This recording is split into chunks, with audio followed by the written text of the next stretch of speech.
बिस्मिल्लाहिर्रहमानिर्रहीम। आज के क्लिनिक में हम डिस्कस करेंगे क्लिनिकल प्रैक्टिस में मोस्ट कॉमनली प्रेजेंटिंग कंप्लेंट खट्टे डकार और सीने की जलन को, जिसको हार्ट बर्निंग, एसिड रिफ्लक्स और गर्ड भी कहते हैं, गैस्ट्रोइसोफेजियल रिफ्लक्स डिजीज। आम सा कंसेप्ट ये है कि सीने में जलन खट्टे डकार तेजाबियत से होते हैं, जबकि हक़ाइक़ इसके बिल्कुल बरक्स हैं। सीने में जलन खट्टे डकार तेजाब की कमी से होते हैं। हमारे मैदे में एक तेजाब है जिसको HCl कहते हैं। HCl का काम हाइड्रोक्लोरिक एसिड, और इस तेजाब का काम ग़िज़ा को हज़म करना, मिनरल्स और विटामिन्स को जज़्ब करना और मैदे में पाए जाने वाले तमाम माइक्रोब्स यानी जरासीम का खात्मा है, स्पेशली H pylori का खात्मा। अब ये तेजाब किसी भी शक्ल में, किसी भी सूरत में, किसी भी वजह से अगर मैदे से वापस ग़िज़ा की नाली में आना शुरू हो जाए तो फिर ये खट्टे डकार, heart burning, acid reflux start हो जाता है। अब ये तेजाब मैदे से ग़िज़ा की नाली में वापस आता क्यों है, इसका मैं आपको ब्रीफ सा मैकेनिज्म समझा देता हूँ। हमारे ग़िज़ा की नाली और मैदे के इन बिटवीन एक वॉल पाया जाता है जो अल्लाह ताला ने कुदरती दे रखा है, जिसका काम ग़िज़ा का जब ग़िज़ा की नाली से गुजर के मैदे में पहुंच जाती है तो ये वॉल बंद हो जाता है और ये वन वे डायरेक्शन है, यानी ग़िज़ा इसमें जा सकती है, वापस नहीं आ सकती। किसी भी वजह से अगर ये वॉल खुला रह जाए तो फिर वही तेजाब ग़िज़ा की नाली में आना शुरू होता है, जिसकी वजह से ये प्रॉब्लम शुरू होता है। अब ये खुला क्यों रहता है, इसका मैकेनिज्म है,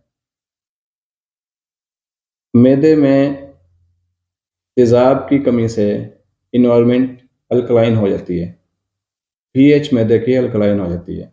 pH का आपने केमिस्ट्री में सुना और पढ़ा होगा।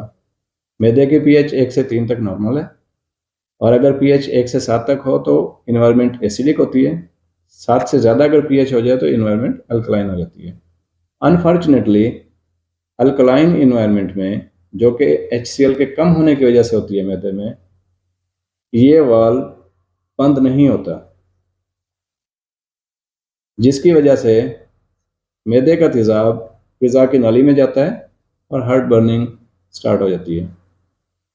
दूसरा फैक्टर, हमारे मैदे में H pylori जरासीम इनएक्टिव फॉर्म में अमूमन मौजूद होता है, लेकिन जब मैदे में इन्वायरमेंट अल्कलाइन हो जाती है तो ये इनएक्टिव फॉर्म से एक्टिव फॉर्म में कन्वर्ट हो जाता है। उसके लिए यानी alkaline environment of stomach H pylori के लिए फेवरेबल होती है, और जब वो एक्टिव होता है तो फिर वो मैदे की अंदरूनी झिल्ली को खाना शुरू कर देता है, जिसकी वजह से हार्ट बर्निंग, मैदे में जलन, तेजाबियत शुरू हो जाती है।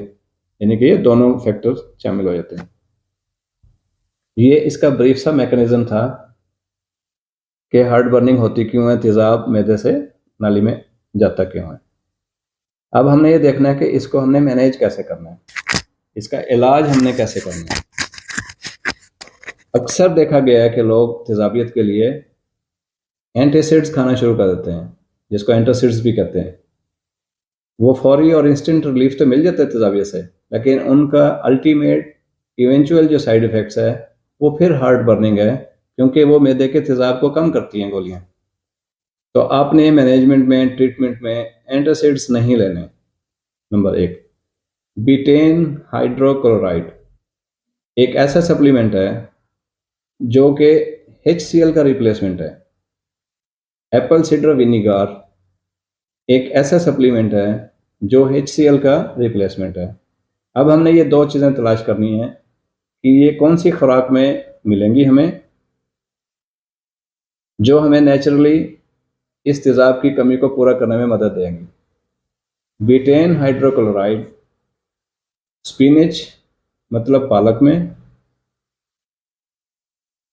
बीट रूट्स में यानी कि चुकंदर में, ब्रोकली एक वेजिटेबल है जो गोभी की शक्ल की होती है, सामने आपको स्क्रीन पे नज़र आ रही है, उसमें बड़ी रिच मिकदार में पाया जाता है।